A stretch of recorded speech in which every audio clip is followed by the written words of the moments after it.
Praise Lord. നിതശ്വാസമായ നിത്യതയുടെ അനുഭവത്തിലൂടെ കടന്നുപോയ സാറാമ്മ ചേട്ടത്തി എന്നൊരു വിശ്വാസിയുടെ അനുഭവമാണ് ഭാവനയുടെ രൂപത്തിൽ ഇന്നിവിടെ പറവാൻ ആഗ്രഹിക്കുന്നത്. പ്രഭാതത്തിൻ്റെ മിന്നൽ പോലെ മിഴികൾ തുറന്നപ്പോൾ സാറാമ്മ ചേട്ടത്തി ഒരു വിചിത്രമായ ലോകത്തിലായിരുന്നു. ആകാശത്തിന് ഇളം നീലയും സൂര്യന് സ്വർണ്ണ നിറവുമായി പ്രകാശിച്ചുകൊണ്ടേയിരുന്നു. മരങ്ങളുടെ ഇലകൾ സ്വർണത്തിൻ്റെ പ്രകാശത്തിൽ തിളങ്ങി നിന്നു. അവിടെ സമയമെന്ന ആശയത്തിന് തന്നെ പ്രാധാന്യമില്ല എന്ന് തോന്നി. ചേട്ടത്തിക്ക് താൻ എവിടെയാണെന്ന് മനസ്സിലാക്കുവാൻ ശ്രമിച്ചപ്പോൾ ഒരു മൃദുവായ ശബ്ദം തൻ്റെ ചെവിയിൽ പതിഞ്ഞു. സ്വാഗതം നിത്യതയുടെ നാട്ടിലേക്ക്. സാറാമ്മ ചേട്ടത്തി തിരിഞ്ഞു നോക്കി.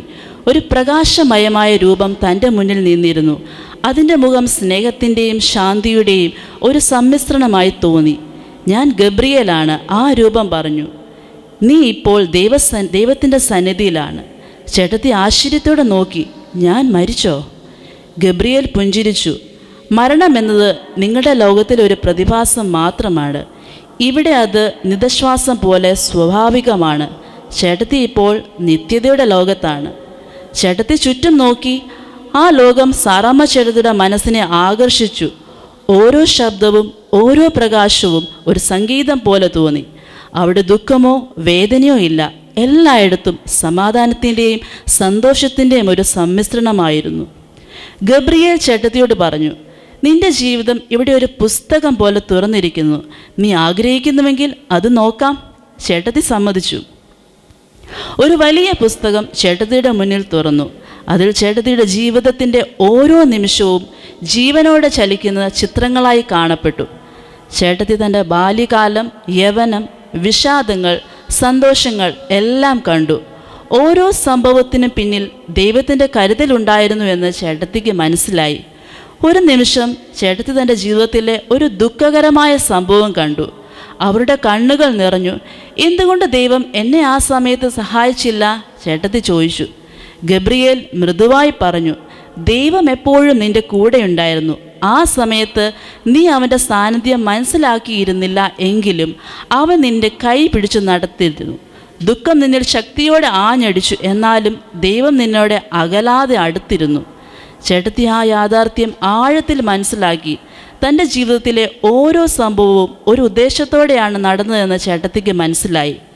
ഗബ്രിയേൽ സാറാമ്മ ചേട്ടത്തിയെ ഒരു വലിയ ഹാളിലേക്ക് കൊണ്ടുപോയി. അവിടെ എണ്ണമില്ലാത്ത ആത്മാക്കൾ ദൈവത്തിൻ്റെ സാന്നിധ്യത്തിൽ നിന്ന് സന്തോഷത്തോടെ പാടുകയും പ്രാർത്ഥിക്കുകയും ചെയ്തിരുന്നു. ഓരോരുത്തരുടെയും മുഖത്ത് ഒരു പ്രകാശമുണ്ടായിരുന്നു. അവിടെ സ്നേഹമെന്നത് ഒരു ഊർജം പോലെ അവരെ ആവരണം ചെയ്തിരുന്നു. ചേട്ടത്തി ഗബ്രിയേലിനോട് ചോദിച്ചു, ഇവിടെ എല്ലാവരും എന്തുകൊണ്ടാണ് ഇത്രയും സന്തോഷത്തോടെ ആയിരിക്കുന്നത്? ഗബ്രിയേൽ പറഞ്ഞു, ഇവിടെ ദൈവത്തിൻ്റെ സാന്നിധ്യം നേരിട്ട് അനുഭവിക്കാം. അവൻ്റെ സ്നേഹം നമ്മിൽ പൂർണ്ണമായും നിറയുന്നു. ഇവിടെ ദുഃഖം, വേദന, മരണം എന്നിവയൊന്നുമില്ല. ഇതാണ് നിത്യത. ചേട്ടത്തി ആ ഹോളിൽ നിന്ന് പുറത്തേക്ക് നടന്നു. അവിടെ ഒരു വലിയ പൂന്തോട്ടമുണ്ടായിരുന്നു. ഓരോ പൂവും ഓരോ ഇലയും ജീവനോടെ തിളങ്ങി നിന്നു. അവിടെ ഒരു നദി ഒഴുകുന്നുണ്ടായിരുന്നു. അതിൻ്റെ വെള്ളം സ്വച്ഛമായിരുന്നു. അതിൽ നിന്ന് ജീവൻ്റെ സുഗന്ധം പുറപ്പെട്ടു. ഗബ്രിയേൽ പറഞ്ഞു, ഇതാണ് ജീവൻ്റെ നദി.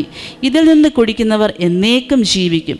ചേട്ടത്തി നദിയിൽ നിന്ന് വെള്ളം കുടിച്ചു. അത് അവരുടെ ആത്മാവിനെ ശുദ്ധമാക്കി. ഒരു പുതുമ അനുഭവപ്പെട്ടു. ചേട്ടത്തിക്ക് തോന്നി, താൻ ഒരിക്കലും ഇത്രയും ജീവനോടെ ജീവിച്ചിട്ടില്ലല്ലോ എന്ന്. ചേട്ടത്തി ഗബ്രിയേലിനോട് ചോദിച്ചു, ഇവിടെ എല്ലാം എത്രയോ സുന്ദരം, എന്നാൽ എൻ്റെ പ്രിയപ്പെട്ടവർ എവിടെയാണ്? ഗബ്രിയേൽ പറഞ്ഞു, നിൻ്റെ പ്രിയപ്പെട്ടവർ ഇവിടെയുണ്ട്. അവരെ നീ കാണും. ഇവിടെ സമയമെന്നൊന്നില്ലാത്തതിനാൽ നിങ്ങൾക്കെല്ലാവർക്കും ഒരുമിച്ച് എല്ലായ്പ്പോഴും നിത്യത ആസ്വദിക്കാം. അപ്പോൾ ചേട്ടത്തി തൻ്റെ പ്രിയപ്പെട്ടവരെ കണ്ടു. അവരെല്ലാവരും സന്തോഷത്തോടെ ചേട്ടത്തിയെ കെട്ടിപ്പിടിച്ചു. അവരുടെ മുഖത്തൊരു പ്രകാശമുണ്ടായിരുന്നു. അവർ ഒരുമിച്ച് നടന്നു. ദൈവത്തിൻ്റെ സാന്നിധ്യത്തിൽ സന്തോഷിച്ചു. ചേട്ടത്തി ഗബ്രിയേലിനോട് ചോദിച്ചു, ഇവിടെയെല്ലാം എത്രയോ മനോഹരമാണ്, എന്നാൽ എൻ്റെ ജീവിതത്തിൽ ഞാൻ ചെയ്ത തെറ്റുകൾക്ക് എന്താണ് പ്രതിഫലം? ഗബ്രിയേൽ പറഞ്ഞു, ദൈവം നിൻ്റെ തെറ്റുകൾക്ക് മാപ്പ് നൽകി. കുഞ്ഞാടിൻ്റെ രക്തം നിൻ്റെ പാപങ്ങൾ കഴുകി. ഇവിടെ പാപത്തിൻ്റെ ഓർമ്മയോ ശിക്ഷയോ ഇല്ല. നീ ഇപ്പോൾ സ്വതന്ത്രമാണ്. ചേട്ടത്തി ആ യാഥാർത്ഥ്യം ആഴത്തിൽ മനസ്സിലാക്കി. അവരുടെ ഹൃദയം സന്തോഷത്തോടെ നിറഞ്ഞു. ദൈവത്തിൻ്റെ കരുതലിനും സ്നേഹത്തിനുമായി നന്ദി പറഞ്ഞു. ചേട്ടത്തി ഗബ്രിയേലിനോട് ചോദിച്ചു, ഇനിയും എന്താണ് എൻ്റെ ദൗത്യം? ഗബ്രിയേൽ പറഞ്ഞു, നിന്റെ ദൗത്യം ഇവിടെ ദൈവത്തിൻ്റെ സാന്നിധ്യത്തിൽ സന്തോഷിക്കുകയും അവനെ സ്തുതിക്കുകയും ആരാധിക്കുകയും ചെയ്യുക എന്നതാണ്. നീ ഇനി എന്നേക്കും ഇവിടെ ജീവിക്കും. ചേട്ടത്തി ആ ലോകത്തിൽ അങ്ങനെ നടന്നു, ദൈവത്തിൻ്റെ സ്നേഹത്തെ അനുഭവിച്ചു. ഓരോ നിമിഷവും സന്തോഷത്താൽ മതിമറന്നു. അവിടെ സമയം എന്നൊന്നും ഇല്ലാത്തതിനാൽ ചേട്ടത്തിക്ക് എന്നേക്കും ദൈവത്തിൻ്റെ സാന്നിധ്യത്തിൽ ജീവിക്കാമെന്ന് അപ്പോൾ മനസ്സിലായി. ചേട്ടത്തി ദൈവത്തിൻ്റെ സ്നേഹത്തിൽ മുഴുകി അവൻ്റെ സാന്നിധ്യത്തിൽ സന്തോഷിച്ചു. അവിടെയെല്ലാം സമാധാനവും സന്തോഷവും നിറഞ്ഞതായിരുന്നു. ചേട്ടത്തിൽ ഒരിക്കൽ കൂടെ ഗബ്രിയേലിനോട് പറഞ്ഞു, ഇതാണ് എൻ്റെ സ്വപ്നം, ഇതാണ് എൻ്റെ നിത്യത. ഗബ്രിയേൽ പുഞ്ചിരിച്ചു, ഇത് സ്വപ്നമല്ല, യാഥാർത്ഥ്യമാണ്. നീ ഇനി എന്നേക്കും ഇവിടെ ജീവിക്കും. രാവിലെ എഴുന്നേക്കാൻ താമസിച്ചതിന് ഔസേപ്പ് ചേട്ടൻ വന്ന് സാറാമ്മ ചേട്ടത്തിയെ വിളിച്ചുണർത്തി. എടി സാറാമേ, സാറാമേ. എന്താണ് ഗബ്രിയേലെ? പെട്ടെന്ന് ചാടി എഴുന്നേറ്റ് സാറാമ്മ ചേട്ടത്തി ഞെട്ടിത്തിരിഞ്ഞുണർന്നു. ഗബ്രിയേലിന് പകരം ഔസേപ്പ് ചേട്ടനാണ് കണ്ടത്. താൻ കണ്ടത് ശരിക്കും ഒരു സ്വപ്നമാണെന്ന് അവർ മനസ്സിലാക്കി.